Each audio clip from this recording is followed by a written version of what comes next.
Hello and welcome to 24 Hours a Day. Today is August 18th, but I think I want to read August 17th, which I read yesterday by myself.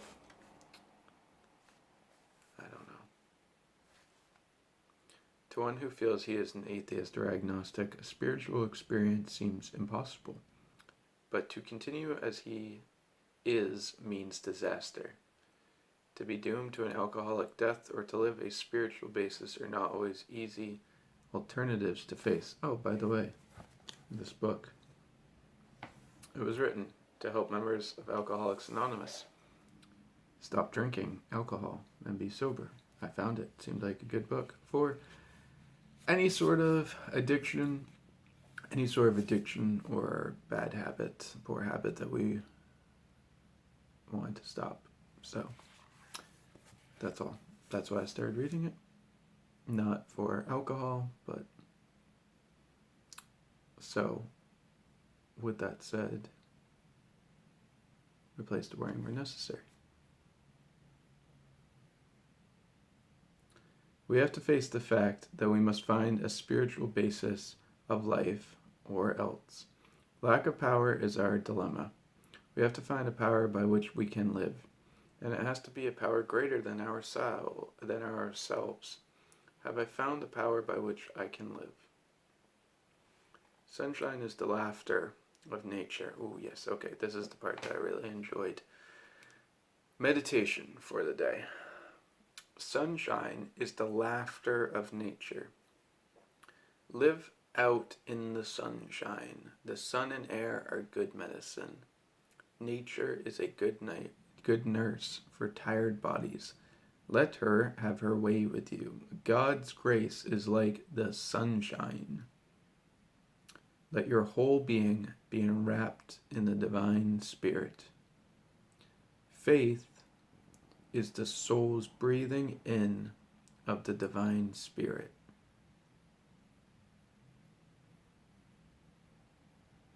It makes glad the hearts of human beings. The divine spirit heals and cures the mind.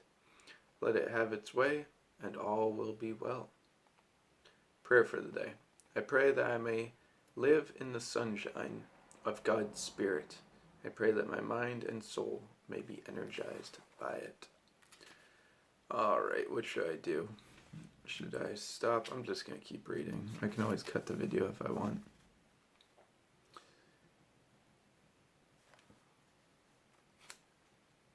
What's interesting is some of this is in quotations. That entry was in quotations, and so is this one.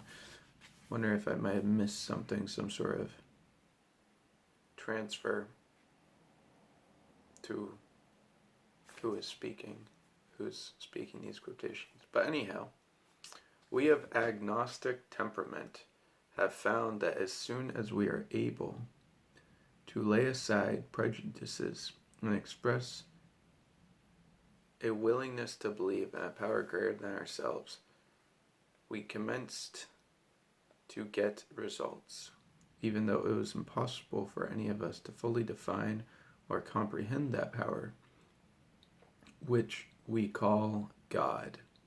As soon as you can say that you do believe or are willing to believe, you are on your way. Upon this simple cornerstone, a wonderfully effective spiritual structure can be built. Am I willing to depend on a power that I cannot fully define or comprehend? Meditation for the day. We seek God's presence, and they who seek shall find. It is not a question of searching so much as the inner consciousness of the divine spirit in your heart. To realize God's presence, you must surrender to his will in the small as well as in the big things of life. To realize God's presence, you must surrender to his will in the small as well as in the big things of life. This makes God's guidance possible. Some things separate you from God. A false word, a fear-inspired failure, a harsh criticism, a stubborn resentment. These are the things that put a distance between your mind and God. A world of love, a selfless reconciliation, a kind act of helpfulness, these bring God closer. Prayer for the day. I pray that I may think and say and do the things that bring God closer to me. I pray that I may find him in a sincere prayer, a kind word, or an unselfish deed. Really growing to appreciate the prayers in this little book. But that is day 17. That is August 17th and August 20th. Day reading of 24 hours a day. That's all I got. I just felt like reading it, and I felt like reading it on video. I just felt like doing that. So, peace.